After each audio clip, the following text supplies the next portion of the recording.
Salut, c'est Omer et bienvenue au QG de la STT. Aujourd'hui, on va parler de cette AK AIMR SBR de chez EEL.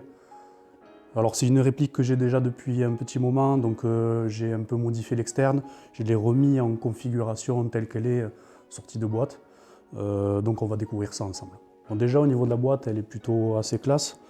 Elle est sobre, il n'y a pas trop de fioritures, mais c'est toujours plus sympa que du carton basique. Toujours sympa à déballer. À l'intérieur, il y a des petites mousses de protection qui permettent de caler bien la réplique comme il faut. Elle est bien maintenue, donc je pense qu'il n'y aura pas de souci de transport. Au niveau du manuel d'instruction,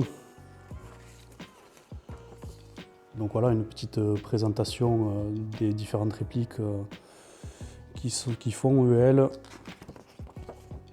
De présentation des répliques, l'utilisation. Bon, par contre, c'est en anglais. Voilà, des petites explications brèves du hop-up et du démontage. Avec un éclaté à la fin.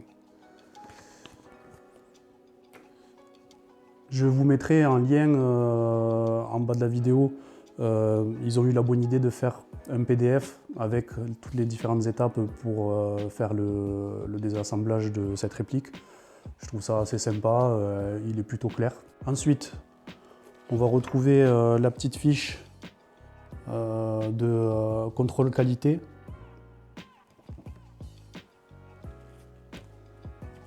Et un autre petit papier, cette fois-ci en français, qui montre l'utilisation un peu de la réplique et les différentes parties. Ensuite, qu'est-ce qu'on a dans cette boîte? Déjà, on a une petite fiole dans laquelle on peut mettre de l'huile d'armement, tout simplement parce que la réplique est en full acier, donc si vous jouez dans des endroits un peu humides ou sous la pluie, elle va rouiller assez rapidement. Donc voilà, la petite fiole sympathique. C'est un peu dommage à avoir mis ça, qu'ils n'aient pas mis à l'intérieur un peu d'huile d'armement. Il va falloir que vous en achetiez vous-même. Mais ça sera nécessaire pour cette réplique, que ce soit pour la réplique ou les chargeurs qui sont aussi en acier. Ensuite, on va avoir un chargeur Mi-Cap. Franchement, il est vraiment sympa, il a une belle couleur bleutée un peu.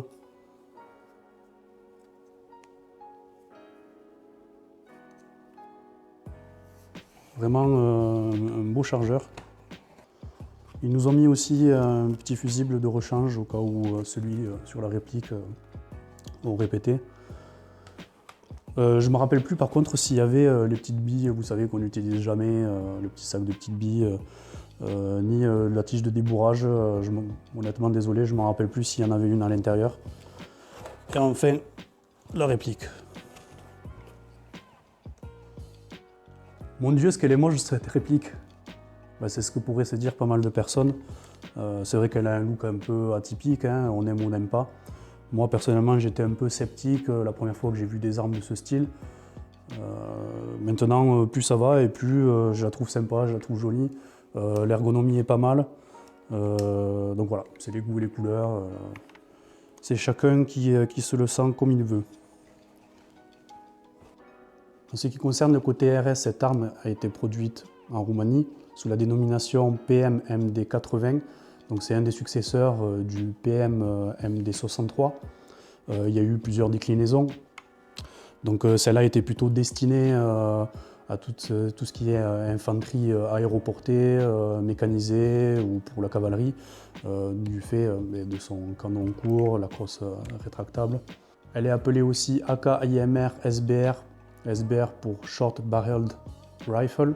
Alors j'ai trouvé très peu d'informations sur la vraie arme, on trouve plus d'infos sur son successeur, le PM-MD 90.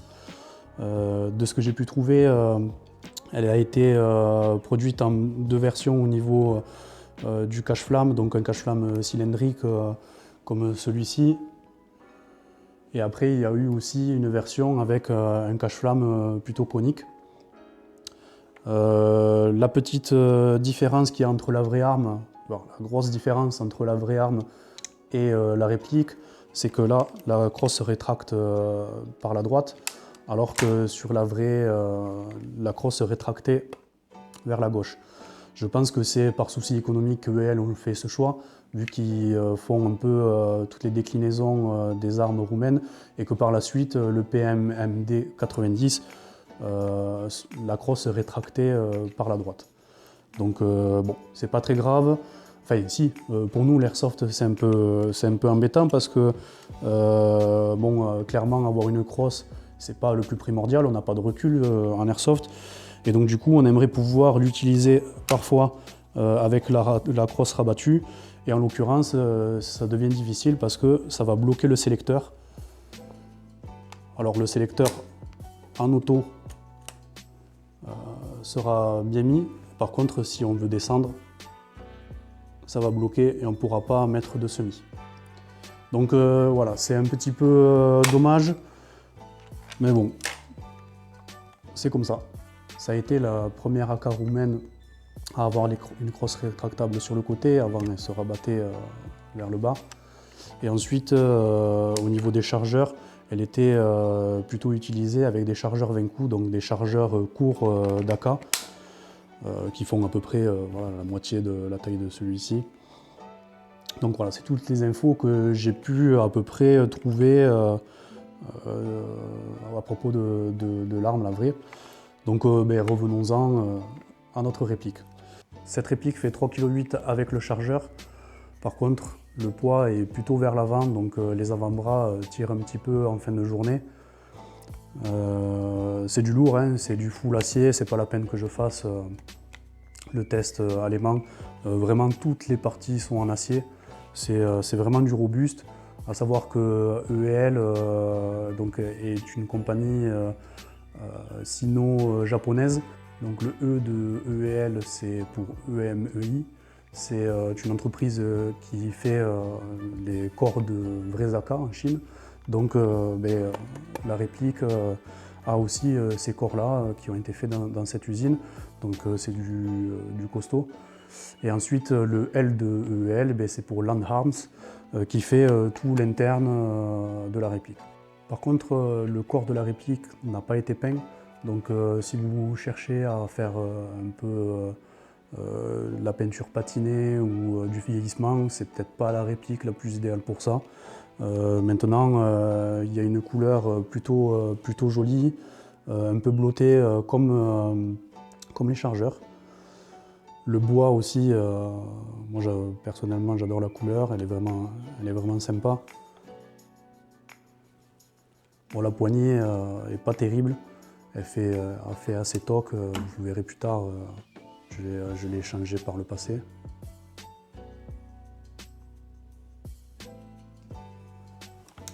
Au niveau des marquages, pareil, il n'y a pas grand chose.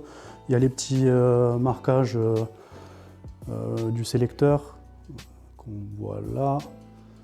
Et ensuite un autre petit marquage de numéro de série qui est un peu caché par le top cover. Je vais essayer de vous le montrer. Alors sortie de boîte, j'ai eu un petit souci avec le ressort.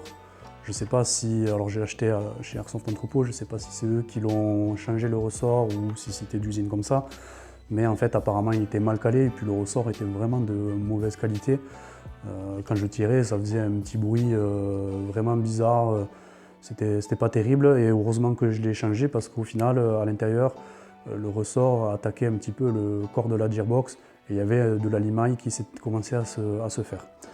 Donc n'hésitez pas à changer éventuellement le ressort si besoin. Alors en ce qui concerne les chargeurs, déjà j'ai oublié de vous préciser, il y a un petit spacer ici qui permet d'engager votre chargeur plus facilement, donc c'est vraiment sympa. Pour les chargeurs UL, aucun problème. Ils se mettent parfaitement, ils fitent bien, il n'y a pas du tout de jeu. Par contre, si vous jouez en milieu humide, n'oubliez pas de passer un petit coup d'huile parce que ça risque aussi à se corroder et à avoir un peu de rouille. Pour les chargeurs type 762 Cyma, ils ne vont pas passer. Tout simplement parce que les lèvres du chargeur sont plutôt larges, alors que celles de EEL sont plus courtes. Il y a aussi à l'extérieur là une petite différence, ça se voit pas trop à l'écran, mais voilà, il va falloir faire pas mal d'usinage pour les rendre compatibles. Moi j'ai essayé, j'ai abandonné, j'ai acheté des chargeurs EEL. Ensuite, qu'est-ce que j'ai du 545 donc, de chez Syma. Pareil, il ne va pas passer. Ça c'est du Syma en 545. Donc bon, ça correspond pas trop à la réplique, mais pour dépanner, si vous en avez de côté, ben, ça fonctionne et ça fit bien. Il n'y a pas de jeu, ou très peu en tout cas. Et chargeur aussi, là c'est du Midcap LCT. Et il ne va pas passer non plus. En ce qui concerne l'interne de cette réplique, j'ai pas fait de modifications majeures. J'ai ouvert la gearbox, le shimming, le graissage était correct. J'ai modifié juste le ressort, comme je vous l'ai dit tout à l'heure, parce qu'il y avait des petits problèmes à l'origine. J'ai changé aussi le joint au pub pour un Maple Leaf Super Macaron. Et telle qu'elle est actuellement, ça me suffit largement. Je ne suis pas un pro d'optimisation, tant que ça tire droit à 50 mètres et que je touche mes adversaires, ça me suffit. Si, petite modification aussi que j'ai faite, j'ai mis une petite nano-hard à l'intérieur pour gagner un peu en réactivité et pour fiabiliser un peu la réplique. J'ai du coup installé une 11.1 à l'intérieur et la réactivité me plaît plutôt pas mal et me suffit largement tel que c'est. Je vais vous montrer un petit peu ce que ça donne. Donc en semi,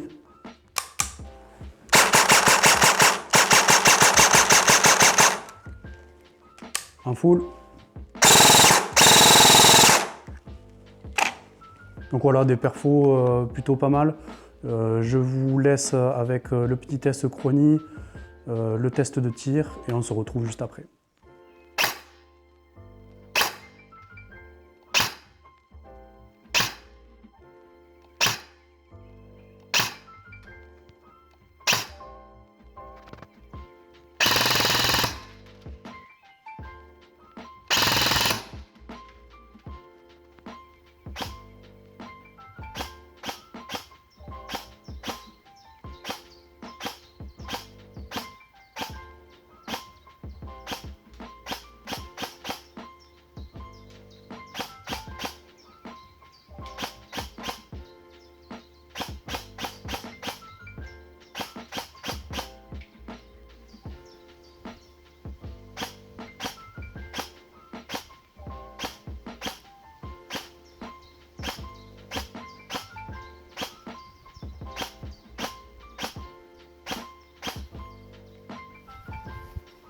Donc, comme vous avez pu le constater, au test chronie, je suis juste en dessous des 350 fps.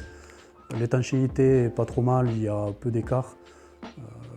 Au niveau du test de tir, désolé, c'est la première review qu'on fait avec un test de tir, donc ça s'améliorera dans les prochaines vidéos. Elle tire donc avec 350 fps à environ 55 mètres tir droit, les billes retombent à 60 mètres, donc les performances sont plutôt pas mal. Voilà la réplique telle que je l'ai customisée en externe. Donc au niveau de la poignée pistolet, j'ai mis une poignée pistolet LCT imitation Bakelite. Alors bon, l'imitation Bakelite elle n'est pas folichonne, mais ça reste mieux que celle d'origine. Celle d'origine la voici. Et la LCT, voilà, qui a des petites marques, c'est un rendu un peu plus sympa. J'ai rajouté un petit silencieux aussi pour rajouter un petit peu de longueur à la réplique. J'ai un peu de mal avec les canons courts. Physiquement, je préfère quand c'est voilà, un peu plus long, donc j'ai rajouté ce silencieux que j'ai tendance à enlever quand je joue en CQB. Et ensuite, j'ai rajouté le upper du garde-main pour donner un petit peu un look rétro-moderne que j'aime bien. Et puis pour mettre aussi un red dot parce que de l'autre côté il n'y a pas le rail. Donc voilà, je l'ai fait à mon goût.